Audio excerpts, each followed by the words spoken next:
Have you ever thought about um, how different the same rain can feel like? Hmm. It all depends on, where you are, right? Mm-hmm. Okay, so imagine this. Mm. You're in Mumbai, right? And, it's pouring. The streets are flooded, and everyone is, trying to find some kind of cover. Oh, yeah. It's intense. But then you picture yourself at home, Right. just listening to the rain outside, maybe with a cup of tea or Yeah. something. Yeah. And then suddenly, that same rain, Yeah. it just feels peaceful and It's cozy. silly. And that's exactly the kind of perspective shift we're going to be diving into today with this blog post called Have You Found Life's Wisdom in the Midst of Chaos? You know what strikes me about this blog is that the author uses this whole experience with the Mumbai monsoon to explore this thing that we all kind of deal with, right? How the things around us and our own mindset, like they color how we see the same event. So it's not just about the rain, really. It's about how we let these outside things control how we feel inside. It's like the author is describing two different worlds, even though it's the same rain, right? So on the one hand, you've got this crazy chaos out on the city streets. They even talk about dodging these overflowing gutters and all the sounds of car horns and people yelling, frustrated, Oh. and even some college girls laughing on the train. Yeah. And even that starts to get annoying to them. Yeah, and it's not even just that they're like being grumpy or whatever. Right. They're pointing out how all our senses kind of get turned up in those situations. Right. Almost like we're on high alert, you know? Mm. That chaos outside almost makes us go into this different headspace without even realizing it. Yeah. And then the author goes home and it's this beautiful contrast. Right. It's still raining like crazy outside, but now it's like this source of calm. Mm-hmm. The sound is soothing. The world outside feels far away. And it's like the rain itself is the same, but how they see it has totally changed. You know, this makes me think of this thing I read about how our brains process sensory stuff differently depending on if we're happy or sad or whatever. Yeah. So when we're all stressed or anxious, trying not to step in puddles in the middle of Mumbai traffic, Right. our brain kind of makes those negative things seem even worse. But if we're relaxed and comfy at home, Right. those same things might not even bother us, or we might even like them. That's so interesting. So it's not just our surroundings, then our own feelings play a big part too. Exactly. And that's where the blog post takes this interesting turn. The author starts telling this story about their friend, Irav. And Irav decides to skip a meeting because it's raining so hard. Oh, yeah. And that one little decision ends up, changing everything. Yeah. It's like that saying, What is it? For want of a nail. the shoe was lost. The kingdom was lost. Uh-huh, exactly. And so Arav's colleague goes to the meeting alone. Right. And it leads to this total surprise career change for him. Yeah. So the author uses this story to illustrate what they call the butterfly effect of choices. You know, we usually use the butterfly effect to talk about these big world events, but I think it's even more powerful when we think about it in our own lives.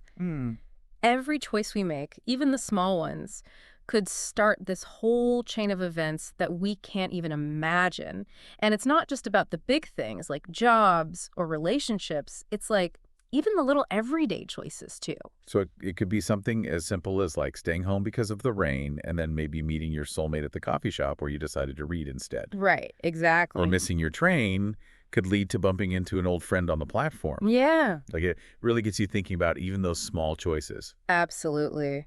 It's kind of humbling, isn't it, to think that just trying to stay dry on a rainy day could change someone else's life so much. And it makes me think about how often we actually consider those ripple effects. Right. Especially for the things we think don't really matter. That's such a good point. Yeah. It's easy to only focus on what's happening to us right now, Yeah.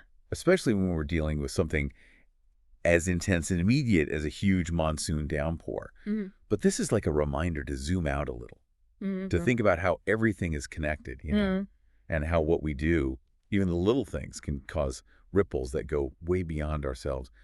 And speaking of how everything's connected, the author then tells this story about being on a crowded train. Yay. So picture this, okay? Yeah. You're crammed onto this damp seat, and everyone's trying not to touch each other. Oh, yeah. It's loud. It's uncomfortable. Right. It's not exactly like the place you'd expect to find some deep wisdom, right? And yet, it's often in those moments, right? The ones that just seem ordinary. Yeah. That's when we stumble on something really insightful. Mm-hmm. And in the story on the train, the author ends up talking to this older woman. Okay. And it's like this little bit of peace suddenly appears Yeah. right in the middle of this crazy commute. It all starts because she drops a book and the author picks it up for her. Oh. Just a simple, nice thing to do, right? Yeah. But then it turns into this really interesting conversation. Okay. And what I find really interesting is what the woman says. You know, it's not like some big philosophical idea or anything. Mm-hmm.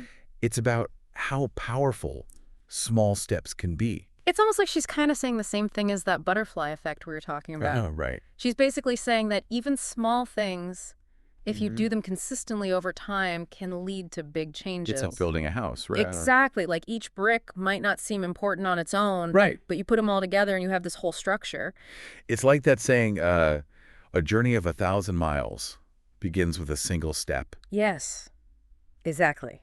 But I think sometimes we get so focused on wanting to see that big picture, that end goal, that we forget about all those individual steps that get us there. That's true. And maybe that's part of what the author is trying to show us with this whole story.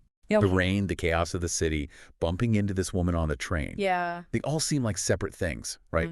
But they're all connected somehow.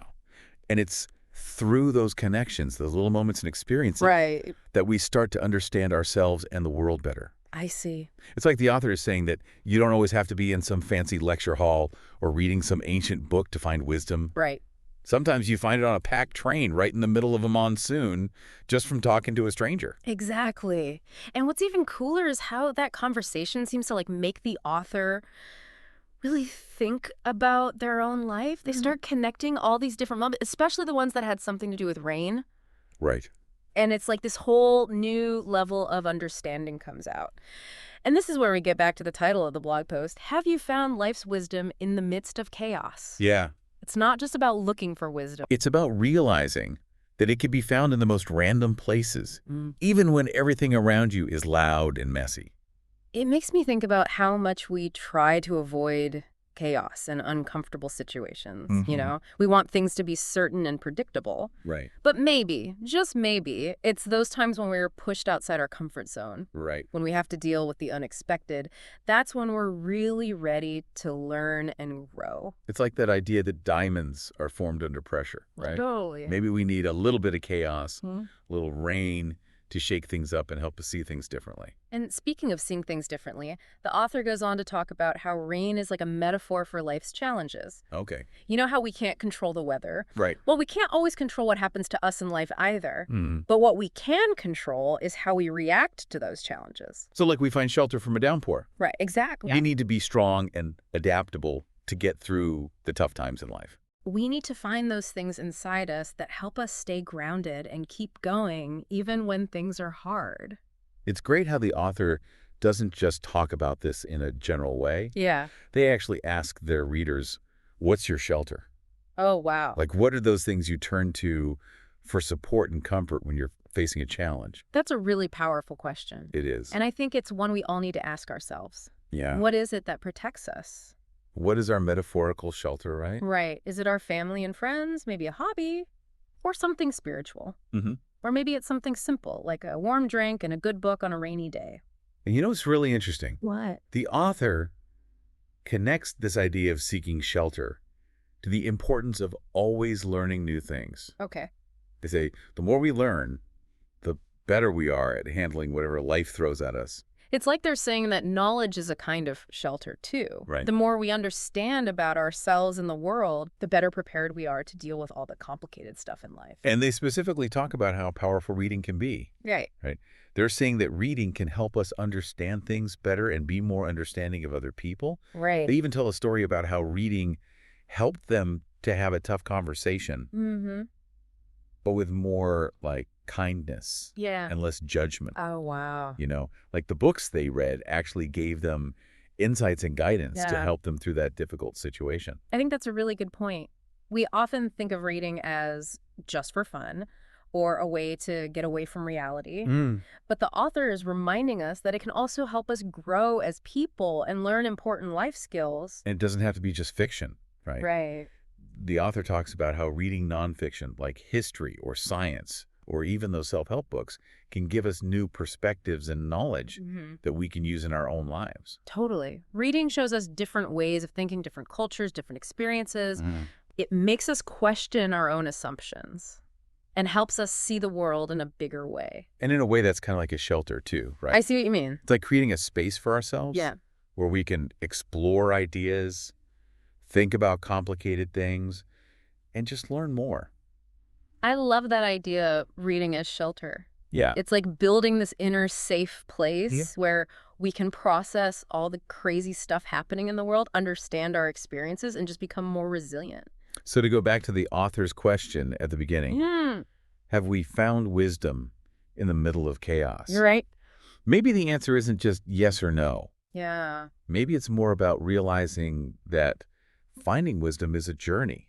It's a process of always searching, learning, and growing. Exactly. And just like the author found wisdom in those unexpected places, from that packed train to just being at home, Right.